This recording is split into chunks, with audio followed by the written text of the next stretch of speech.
Hello everyone, હું છું ભાવિક ધામેચા અને આજે આપણે ડિસ્કસ કરવું છે ઇન્વોલ્યુટ ઓફ એ સર્કલ. કઈ રીતે ક્વેશ્ચન પૂછાય છે અહીંયા આપણને તો કે 40 mm વ્યાસ ધરાવતા વર્તુળનો ઇન્વોલ્યુટ કર્વ દોરો.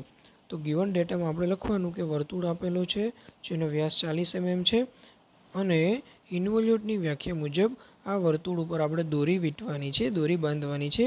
તો દોરીની લંબાઈ કેટલી થશે તો કે વર્તુળના પરિઘ જેટલી થશે અને પરિઘનું ઇક્વેશન આપણે મૂકીએ તો આવે છે પાઈ ઇન્ટુ ડી. અહીં દોરીની લંબાઈ મહત્ત્વની હોવાથી પાઈની વેલ્યુ મૂકીશું 22/7, ડીની વેલ્યુ 40 મૂકીશું તો આન્સર આવે છે 125.7 mm. ઓકે, હવે શરૂઆત કરવા માટે સૌપ્રથમ આપણે એક બિંદુ નક્કી કરીશું અને એ બિંદુ ઉપર આપણે આપેલા વ્યાસનું વર્તુળ બનાવીશું. એટલે કે 40 mm વ્યાસ છે તો 20 mmની ત્રિજ્યા લઈ અને આપણે એક વર્તુળ બનાવીશું. સાયક્લોઇડની જેમ જ આગળ વધવાનું છે. હવે આ વર્તુળના આપણે 8 સરખા ભાગ કરીશું. 8 સરખા ભાગ પડે એટલે 45 ડિગ્રીના 8 સરખા ભાગ થશે. હવે પરિઘ પર આપણે એક બિંદુ પી ધારી લઈએ અને પછી એન્ટી ક્લોકવાઇઝ દિશામાં નામ નિર્દેશન કરીએ તો વિડીયોમાં દેખાય છે મુજબ મને જોવા મળશે. હવે આટલું થઈ ગયા બાદ પી બિંદુ પાસેથી આપણે પાઈ ઇન્ટુ ડીમાં મળેલા વેલ્યુની એટલે કે 125.7 mmની રેખા બનાવીશું અને આ રેખાની મદદથી બિંદુ પી આગળ એક 90 ડિગ્રીનો ખૂણો બનશે એટલે કે પરપેન્ડિક્યુલર ખૂણો જોવા મળશે. ઓકે, હવે આ 125.7 mmના મારે 8 ભાગ કરવાના હોવાથી હું પી બિંદુ આગળથી એક શૂટેબલ એંગલની લાઇન લઈશ અને એના એક સરખા 8 ભાગ કરીશ અને ચેપ્ટર નંબર 4માં જોઈ ગયા મુજબ છેડા જોડી દઈશ અને બાકીના બધા પોઈન્ટ પણ જોડી દઈશ. એટલે જેમ તમે વિડીયોમાં જોવો છો એ મુજબ 125.7 mmના એક સરખા એવા 8 ભાગ આપણે મળી જાય છે. ઓકે, હવે આના નામ નિર્દેશન કરવા માટે તો પી બિંદુ પછી એક એવી રીતે 2, 3, 4, 5, 6 અને 7 આ મુજબ હું 125.7 mmના પણ એક સરખા એવા 8 ભાગ પાડી અને નામ નિર્દેશન કરી આપીશ. હવે સ્ટુડન્ટ્સ, જો તમે સમજ્યા હોય તો કે પી બિંદુ આગળ આપણે પરપેન્ડિક્યુલર એંગલ મળ્યો, 90 ડિગ્રીનો એંગલ મળ્યો અને હવે આ જ રીતે 90 ડિગ્રીનો એંગલ મારે બધા જ પોઈન્ટ ઉપર જોઈએ છે. એટલે કે 1 થી 7ના બધા જ પોઈન્ટ્સ ઉપર મારે 90 ડિગ્રીનો એંગલ જોઈએ છે. જો એક ઉપર મારે 90 ડિગ્રીનો એંગલ જોતો હોય તો વિડીયોમાં તમે જુઓ કે આ રીતે હું કરું તો મને 90 ડિગ્રીનો એંગલ મળશે.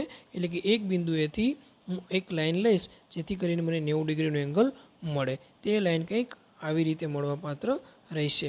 આ લાઇનની લંબાઈ આપણે શૂટેબલ રાખીશું. સેમ વે બે બિંદુ આગળથી મારે 90 ડિગ્રીનો એંગલ જોતો હોય તો આ પ્રમાણે મળી શકે.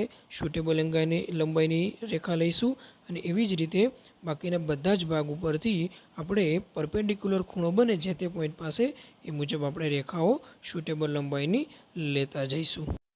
હવે સ્ટુડન્ટ્સ, 125.7 mmની જે લાઇન છે એ નામ નિર્દેશન પછી આપણે કહી શકીએ કે પીથી પી જેટલું અંતર ધરાવે છે. તો હવે એને સ્કેલ તરીકે લેવાની છે.